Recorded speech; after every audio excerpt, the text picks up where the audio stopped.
Equador. Como Equador se tornou o laboratório do neocolonialismo, imperialismo e nazi-sionismo. Enquanto vive a escalada de violência e precarização de direitos, o Equador se assume como epicentro de um conflito geopolítico maior, com impacto direto na América Latina. Esse texto é do Luiz Ernesto Guerra, da Prensa Latina, uma tradução da Ana Corbissier. Quais os destaques do texto, Gui?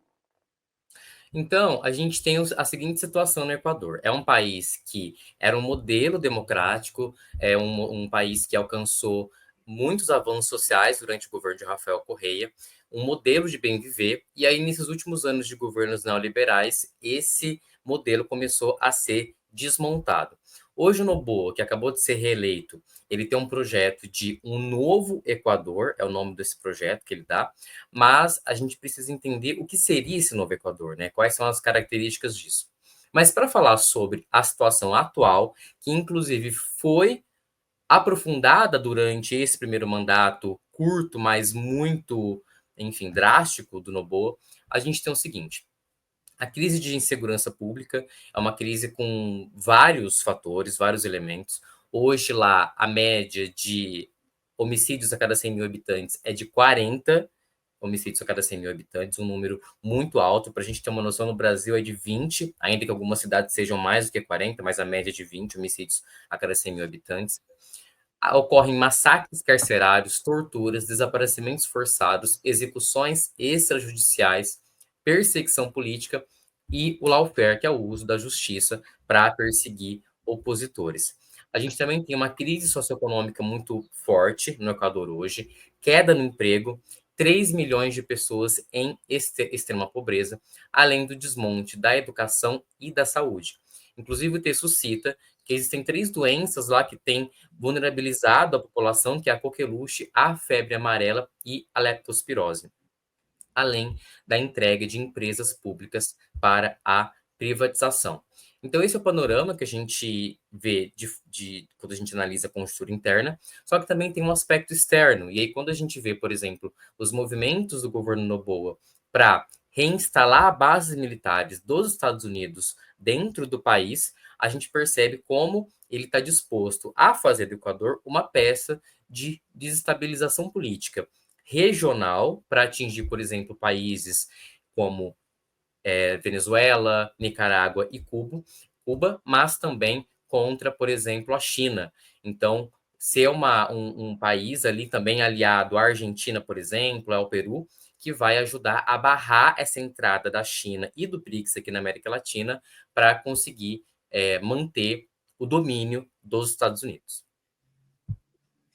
O Equador, gente, ele tá sendo esquartejado, né, Gui? Pelo imperialismo.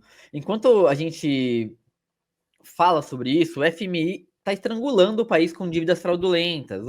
Corporações estrangeiras saqueiam petróleo e minérios, milícias nacionalistas treinam repressão nas ruas. Isso não é teoria, é guerra econômica escancarada. No Equador, para vocês terem ideia, os salários caíram 40% desde 2019. 70% da população está em pobreza ou miséria. Leis aprovadas sobre chantagem do FMI também têm acontecido. O Equador não está em crise, ele está sendo assaltado, literalmente. Enquanto os bancos lucram, o povo passa fome. Isso não é um acidente, como a gente sempre fala aqui, isso é um projeto. É um projeto de país. É um projeto que eles sequestraram. Quando a mídia mostrar quem lucra com essa destruição, a gente vai entender um pouco de como resolver. Até quando vão chamar, por exemplo, de ajuda o que é pilhagem. É revoltante ver o que está acontecendo no Equador. O país virou literalmente um laboratório, como o texto diz, não de desenvolvimento, mas de neocolonialismo descarado. Noboa age como um fantoche dos interesses estrangeiros, entregando a soberania do povo equatoriano de bandeja de prata para potências que só enxergam lucro, extração e repressão. A gente está falando de um modelo imperialista disfarçado de cooperação internacional, gente, onde o controle econômico e militar vem junto com a destruição de qualquer resistência popular. E o pior, tudo isso vem acompanhado de uma lógica de guerra permanente, de perseguição política e violência policial com inspiração clara em regimes autoritários, com toques até bem perigosos de sionismo radical. E até também práticas que lembram o fascismo europeu. Não é exagero dizer que o Equador está sendo usado como campo de teste para novas formas de dominação. Essas dominações modernas, da dominação que não é mais do tanque na rua, mas tão violentas quanto essas táticas de dominação eram. E quem paga essa conta são os trabalhadores, os indígenas, os jovens, as mulheres, ou seja, o povo que sempre resistiu, mas que agora está enfrentando uma máquina muito bem equipada e cruel. E essa máquina, ela tem uma coisa, né, Gui? E isso a gente vê pelo mundo inteiro. Quanto mais tempo ela girar, mais difícil é de parar ela. Então, ela vai girando, girando, vai ganhando mais adeptos, vai colocando mais pessoas com o mesmo pensamento no poder, e quando você vê, o povo virou a minoria. É uma coisa, assim, assustadora o que está acontecendo lá. Eu sei que muita gente aqui já viu a gente falando também sobre as suspeitas de fraude na eleição, porque todas as pesquisas apontavam que o Noboa não ganharia. O Noboa não era muito bem avaliado, inclusive, mas de alguma forma ele ganhou. Aí Assim, fica a dúvida. Se fosse a Venezuela, né, Gui? sim, com certeza, se fosse a Venezuela. Aqui o Chuck Siqueira, ele fala, né, boa tarde, Noboa ganhar foi uma surpresa triste, esperava mais do Equador. E aí, um dos pontos que o texto comenta é que o Pachacuti, que é um movimento, um partido indígena, acaba de firmar uma parceria com o Noboa. Então agora fica muito mais fácil para que o governo aprove as medidas na Assembleia Legislativa. Então isso mostra, né, como que vai ficar mais ainda difícil conter as mudanças que esse governo vai tentar aplicar no país. E há também uma significativa aprovação do governo dele. Ele tem essa chancela da população, muito por conta desse discurso de combate à violência. E aí isso, inclusive, que entra a questão da instalação de bases militares no Equador. A intenção, segundo Noboa, é combater o narcotráfico. Mas, como a gente já comentou, quando a gente vai analisar realmente quais são os propósitos dessa instalação de bases militares, se insere num contexto geopolítico maior.